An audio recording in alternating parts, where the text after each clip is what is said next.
원조리인 물김값이 폭락하는데도 김값은 되려 폭등하는 역설적인 상황에 소비자도 생산자도 울상입니다.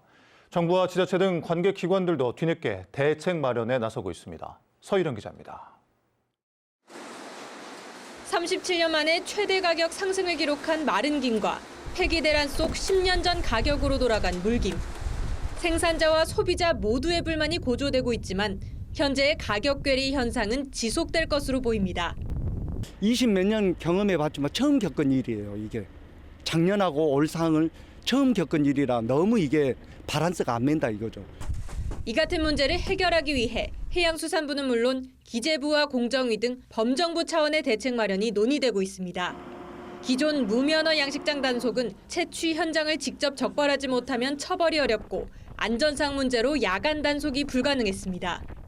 앞으론 김양식장 관리선의 작업 시 입출항 신고를 의무화해 미신고 작업 자체의 과태료 혹은 행정처분할 계획입니다. 딱 관리선이 나가서 작업을 안 해주면 바다에서 말목을 박을 수 없기 때문에 딱 시설을 못하기 때문에 불법 시설이 막을 수. 기존 김양식 시설 확대 정책도 전면 재검토가 이뤄집니다. 전라남도는 당장 오는 7월부터 공급 과잉으로 어려움을 겪고 있는 전복 어가를 위해 김양식으로의 업종 전환을 허가할 예정이었습니다.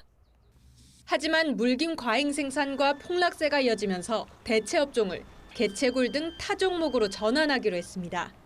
가공 유통 분야에선 마른 김의 안정적인 생산을 유도하기 위해 가공 공장에 자금을 지원할 계획입니다. 지원 규모는 300억 원가량으로 노후화된 가공 공장의 건조시설 등을 지원하게 됩니다. 물김 생산량이 많이 늘었기 때문에 거기에 따른 기능 보강 사업, 노후화된 시설이 저희 전남 도내에는 태반이거든요. 관계기관 합동 김 유통질서 점검단은 전남 목포를 시작으로 매주 한 차례 전국 김 유통가공 업체를 찾아 현장 조사를 실시합니다. 저희가 지금 단위로 매주 계속 돌 거예요. 그러다가 이제 뭐 혹시 유통업체에서 저희도 이제 유통업체들 이제 가격대를 계속 조사를 할 거고 그때 혹시 뭐 문제가 되는 사항들이 있으면 그래서 저희도 바로 의견을 청취를 듣고 뭐 그때 저희가 뭐 지원을 할 수 있으면 하고. 어민들을 중심으로 김 시장 안정을 위한 자구책도 나오는 상황. 고흥 등 지자체에서는 계약 재배 시범 도입을 추진하고 있고 일각에서는 한국김공사 설립 등을 제안하고 나섰습니다. 이 같은 움직임이 취약한 김산업 구조에 어떤 영향을 줄지 관심이 쏠리고 있습니다. MBC 뉴스 서희령입니다.